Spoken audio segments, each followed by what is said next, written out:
একজন এমন আছে যার এক জোড়া জুতা দিয়ে 5 বছরও চলে যায়, যিনি নতুন করে জুতা কেনার শখ দেখে না, যিনি নতুন কাপড় কেনার ইচ্ছা যার অন্তরে জাগে না, উনি সন্তানদেরকে নতুন নতুন দিতে চায়।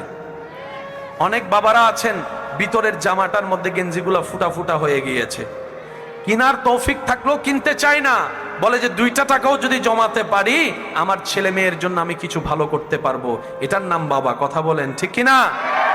জগৎকে বুঝতে দেয় না, শরীর লোড নেওয়ার ক্ষমতা নাই, তারপরও 50 বস্তা কেজি চাউল এখানে কাঁধের উপর নিয়ে রাখে, রোদের তাপ সহ্য হয় না, শরীর চলে না।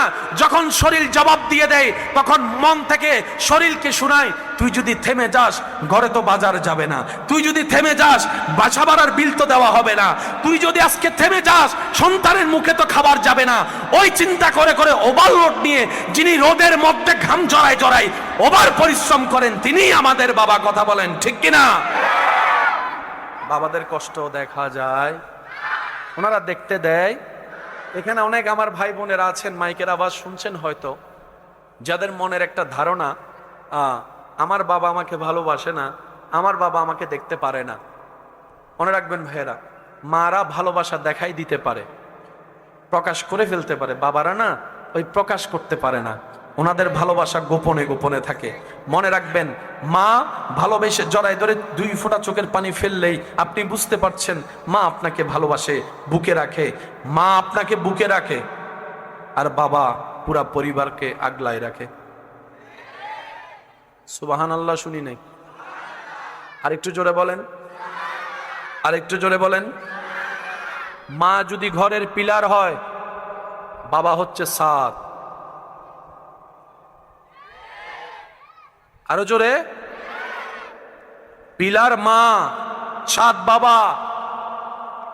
মাদের ভালোবাসা মাথায় হাত বুলিয়ে কপালে চুমা দিয়ে প্রকাশ করে, আর বাবাদের ভালোবাসা প্রকাশ হয় শাসন দিয়ে, বকা দিয়ে, মার দিয়ে। কারণ দুজনেই যদি নরম হয় সন্তান কখনো পড়তে বসবে, সেজন্য মা আদর দিয়ে আগলায় রাখে, বাবা শাসন দিয়ে সন্তানকে এলাকার মধ্যে, পরিবারের মধ্যে, পৃথিবীর মধ্যে টিকার ব্যবস্থা করে দেয়। মার আদরে সন্তান মাথার উপর উঠে, পড়তে চাই না, বাবার শাসনে সেই সন্তান নাম শুনলে পড়তে বসে যায়। সিস্টেমগুলো করে দিয়েছেন কে? সেজন্য এই জিনিসগুলোকে মাথায় রাখার চেষ্টা করতে হবে আমাদের। মাও ভালোবাসে মায়ের মতো, বাবাও ভালোবাসে বাবার মতো। কারোটা দেখা যায়, কারোটা দেখা যায়। আল্লাহ তাআলা আমাদের সবাইকে আপন আপন জায়গায় মা বাবার সেবা করার তৌফিক দান করুন।